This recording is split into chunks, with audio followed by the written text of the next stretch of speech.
This bad boy is one of my unfinished projects. A project that I've been excited about for probably over 2 years.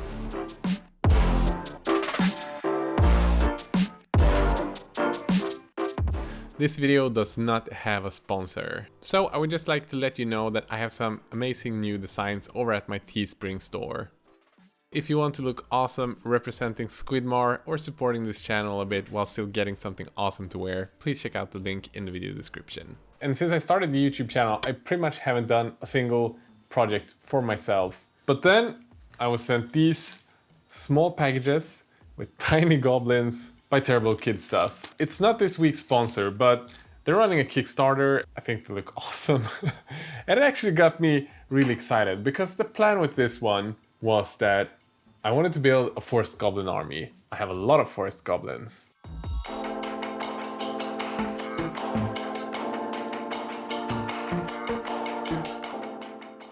And the plan was to make every single forest goblin to have one of these incredibly high bases and then do these spider webbings on them and just make it look really cool. And this specific one has a web spinner shaman on it. But I was too afraid of kind of starting to paint this one because I wasn't entirely sure how I wanted to do the color scheme, and I didn't know how I wanted to place the shaman because I wanted it to look like the shaman was kind of controlling the spider. But then one of these minis that they sent me has this really cool pose, and the excitement got turned up to 11 again. So I'm gonna get this tiny little web spinner shaman painted, and then we're going to place him on here and then hopefully paint this up and just finish the base. So guys, we have our pretty little base here, and you might think that this is a super advanced base building project and I need to show you every single step by step, but to be honest, it's fairly simple. It's 2 branches from outside. This one is from my yard, this one is from the forest, that I've drilled holes in and pinned down to the base. I then used some cork coasters to kind of build up a plateau, added some Lord of the Rings Goblin Town base materials. I don't even know where these are from, I think it's some Lord of the Rings thing. An old Games Workshop kit, you have these plastic flower thingies. And then it's just coconut fiber to tie everything together. So we're gonna make it look like a dirty forest scene, and then of course we're going to paint up the goblin to make him fit with this one. And I just fell in love with this tiny goblin from the TKS Kickstarter. It's got the perfect pose and it's just the perfect tiny little size to fit on the base. I want the color scheme to be a mix of greens and vibrant darker blues in the shadows, and then reds as a sort of main attention color. The skin of the goblin is base coated with a mix of Deathworld Forest and Rhinox hide. I want the nose to pop a little bit, so I'm wet blending in while the paint is still wet some orange on the tip of the nose. And one thing to note when wet blending, the colors always look better once they've dried. So if it's not a perfect blend while you're mixing, don't worry, it will look better when it's dried. To get a bit of visual interest on the miniature, we're adding some redder tones to some of the parts, like his hands and ears. We're then adding Rhinox hide and some Mornfang brown to all of the wood parts and all of the leathery parts. To all of the jewelry on him, we're going to make it look like gold in the end, so I'm painting that with a mix of Scrofulous brown and Mornfang brown. To highlight his hood, I'm just adding more and more white to the red that we had on the palette, and focusing this on all of the raised areas, especially in the center of the hood. Instead of highlighting the back of the hood, we're shading it using a thin down black with an airbrush from below. Now that we've highlighted the hood, we need to tie everything together. I'm using flame orange ink. You can use any brand for this, and thin it down and just spraying that over the center of the hood. And this will just make everything look so much more vibrant, and instead of having this sort of dry red Santa-ish tone to it, it's going to look more like a flamey orange red, and I love that. We're then highlighting the green skin in a few different steps, starting with the Lycian green. I'm then mixing in very organically on the palette with livery green and yellow green and ivory from Vallejo starting with the darker one obviously and then working my way up towards a really nice crispy contrast. I'm also highlighting the orange nose by mixing in some of that ivory to the orange and then adding it to the raised edges. Highlighting all of the bone parts, starting with the mid-tone of scrofulous brown and then mixing in ivory for every step of grains that I'm adding to these bony parts. The crescent moon I'm going to paint a non-metallic metal steel. I'm starting with dark sea blue as the base coat and then I'm just adding a bit of white for every layer that I do that's a smaller pinch of the highlight. The placement of these is what's most important to get that metallic feel. I'm now going to paint all of the gold parts. We've already based them, so now we're adding scrofulous brown as our mid-tone. The highlight is being added to the side of these bracelets by using ivory for each and every step that we do. Using a wet palette is so important for this step to be able to blend all of the different highlights in steps with just 1 or 2 colors. Now we just gotta finish it off by punching some of the highlights, adding ivory to those mixes that we've used before, just to make it pop a little bit more and increase the contrast. Finally done with the goblin, it's time to jump onto the spider. I'm going to paint it red to tie together with the top hat of the goblin, and we're going to use the same type of color scheme and the same steps to paint the skin of the spider as we did on the hat of the goblin. Starting with Mephiston red on all of the spider's back. And then on the legs, on the outer legs, we're using Elysian green. And again, the green will tie together really well as a complementary color to the red. The belly of the spider I'm painting with Bugman's Glow, again a color that we used on the goblin, so it's all going to tie together really well.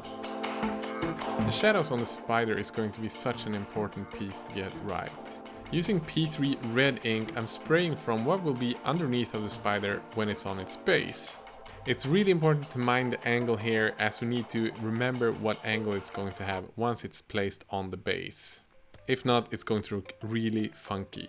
Once we've added the first layer of ink, we're adding some blacks into this red mix and just doing the same thing but in more select areas on smaller surfaces. And then finalizing the shading by just using black ink through the airbrush, thin down, doing the same thing but on even smaller surfaces. The legs will be getting the exact same treatment, but obviously I'm using green inks instead of the red ink.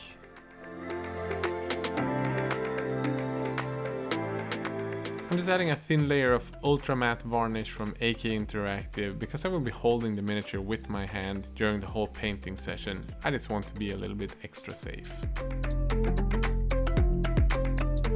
And this was one of those steps that I just feared the most, highlighting the skin of the spider. Because I couldn't pre-visualize how I would highlight and where I would place the highlights, so I just had to get in there and experiment. I used Vallejo red and just a titanium white and just started adding different patterns and textures and things like that on the miniature to see what would work. Worst case, I would just have to re-airbrush the whole thing if I failed. Again, trying to understand what the angle would be when I placed the miniature on the base, I tried adding highlights towards the sky. On the legs of the spider and on the back of the spider, and yeah, pretty much just everywhere.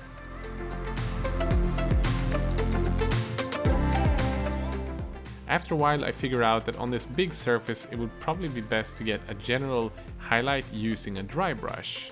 So I used my Artis Opus dry brush to just dry brush the whole back and the main area of the face of the spider. Once I had a decent base, I figured it would be a good idea to kind of blend it together with the airbrush and that fiery orange again. And this was by no means the final step of painting the reds. I went in back again with a regular orange paint and some white to try to punch the highlights on, especially around the face area where I wanted it to draw more attention. And if I needed to, I could just go back with the orange ink through the airbrush again to blend things even more. So it was really a lot of back and forth here, very organic type of painting, no certain step by step. For all the spikes coming out of the spider, we're using the same bone color scheme that we used on the goblin bones that were on his cap.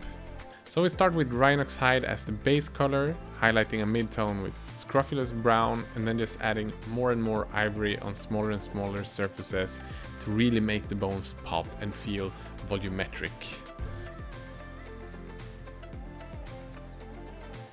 And this is one of those steps where you can take a little bit more time just to make sure that you get really nice lines, and remember to use a good brush because that's going to help you so much in getting these really fine strands.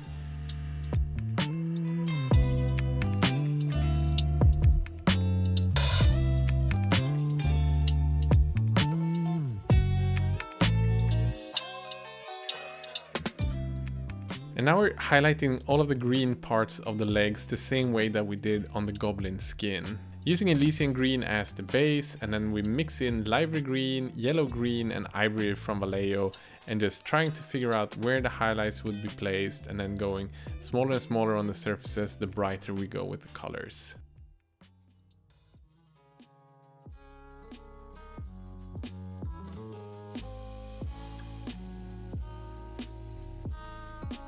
As a fun detail, I'm adding some circular spots on the spider to give some interest on the green parts, so it's not just a smooth transition, but actually something interesting happening there. Call it freckles if you like.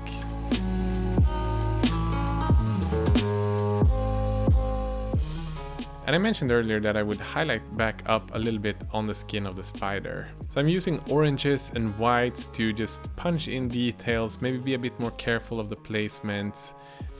And this really just complements the base that we did through the airbrush and with the brush earlier. But we can do it with a lot more control and really be more decisive on where we place the highlights and exactly where we want them to be. It's much easier for me to go back and forth like this because after I placed a bit of highlights, it becomes easier to understand where the other would be. So a lot of times it's just about not giving up and just pushing through to get to that point where it will start looking better. To get an eerie looking skin tone on the spider, I'm mixing Caliban green and Rhinox hide to create a really dark base tone for the inner parts of the spider. I'm then going to mix this dark green mix together with Bugman's glow and maybe some sunny skin tone when I get brighter on the highlights on the skin to get a mix of the really dark deep greens and then have like a redder skinnish tone on the top of it. If there's something I feel you can take away from today's video is that you don't have to highlight a green with a different green or a green with a yellow. You can get a really cool effect by highlighting this green with a redder skin tone. Because I rarely look spiders in the eye, I googled spiders' eyes to find a good reference of how to paint these eyes. I found some really cool greenish eyes, so I started basing the eyes with black and then just adding in some warpstone glow to the eye to create sort of a round shape of the eye where the green would be reflecting. For the top reflection I mixed in some yellow green and then finally going up to a clean ivory.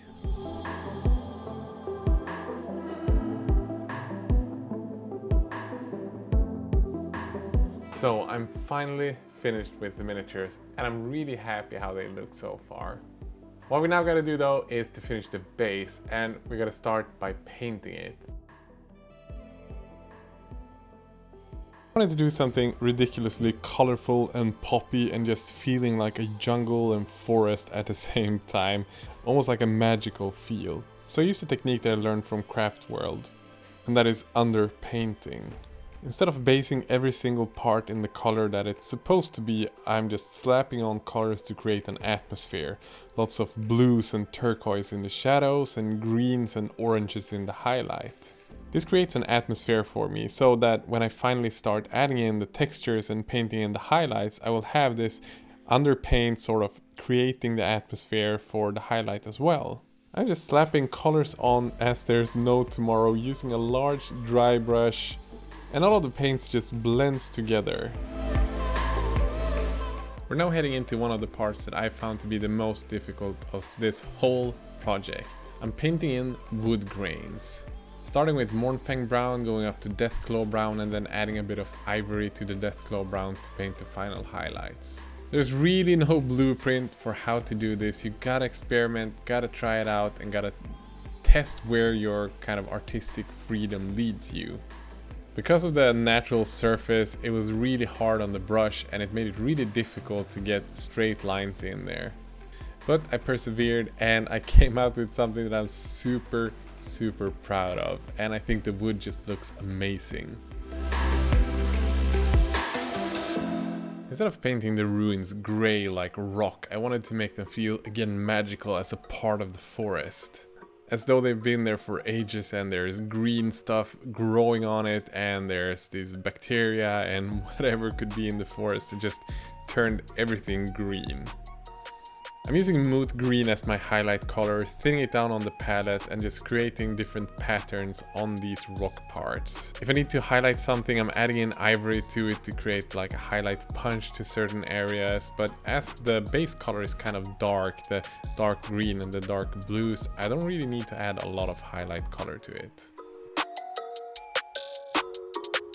It's time to get those pigments on there. I'm using rust for the most raised areas, those in the center, and then I'm going darker with iron oxide on the edges and burnt umber maybe on some places. If I need to, I'll add some greens as well, but we'll see about that.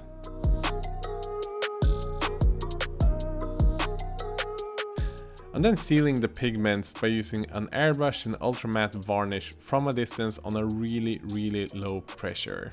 On all of the leaves I'm going in manually and adding some strands using moot green. I want to leave the base with the orange and the darker green, it just makes everything look so fiery and magic. In the center of the leaves then I'm adding a little bit of ivory to that moot green and boom, we have some awesome leaves. It's time to add some grass tufts, and on a base like this, you don't want to hold back. Every time I visit my gaming store Fantasia North, I just pick up more grass tufts, and every time I order something online, I pick up another set. If you spent this much time in building and painting an awesome miniature and base, you better spend that last extra buck to make the base look amazing. On this specific base, I'm using tufts from a few different brands like Gamer Grass, Mini Natur, Green Stuff World, Games Workshop, just to mention a few.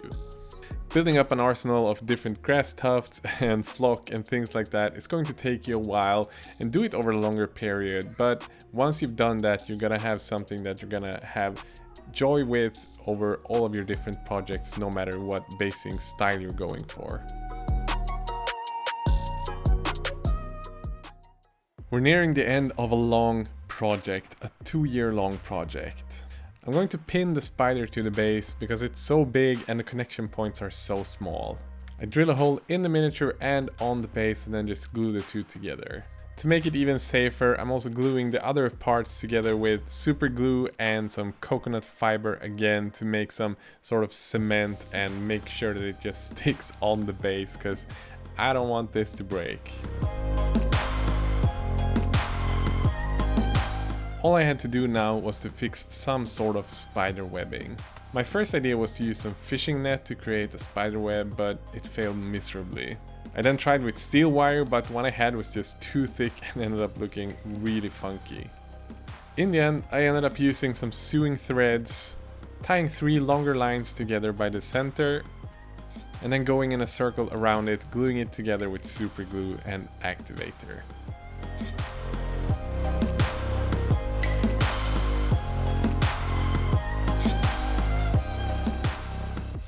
I was just about to finish the editing on this video and filmed all the cool B-roll and reveal shots, and I got something that I had been waiting for. I ordered a few weeks back, the Green Stuff World's Spider Serum, because I want to add that to the spider webbing that we've done to kind of make it look even more eerie. So I'm gonna try to add that and let's see if it works. Maybe I'll ruin the miniature, but let's try it anyway. It did end up looking really cool, and I'm definitely gonna do this for the rest of my army. But now, let me do a reveal of the miniature without the spider serum.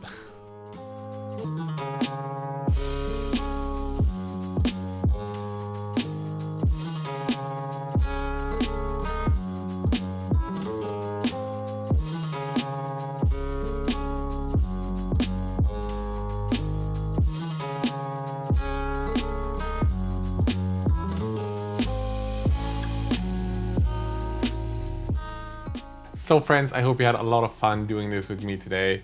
I sure had a lot of fun doing a project that I've been waiting to do for about 2 years. And I really hope you learned something from it, because I learned a lot by painting it and had so so much fun in the process. Again, a reminder, if you want to check out the t-shirts and shirts that I have some really cool ones. Go to my Teespring store in the video description. Don't forget to check out my friends over at Terrible Kids Stuff and their Kickstarter. I cannot recommend again how cool they look and how awesome the quality is of the sculpts and the casting. So if you're into really cool and funky looking goblins, that's a no-brainer to check out. If you want to support this channel, there's a couple of ways you can do that. You can check out my Patreon, pledging a few dollars every month to make sure that I can run this channel. If you wonder about any of the tools that I use, I have them all listed on my website squidmar.com, and if you follow any one of those links, Amazon and the other affiliates kick a bit of money back to this channel. Again, a massive shout out to all my top Patreon supporters. You are beasts. I would not be able to run this channel without you, so thank you so much. With that said, have a great day. Bye bye.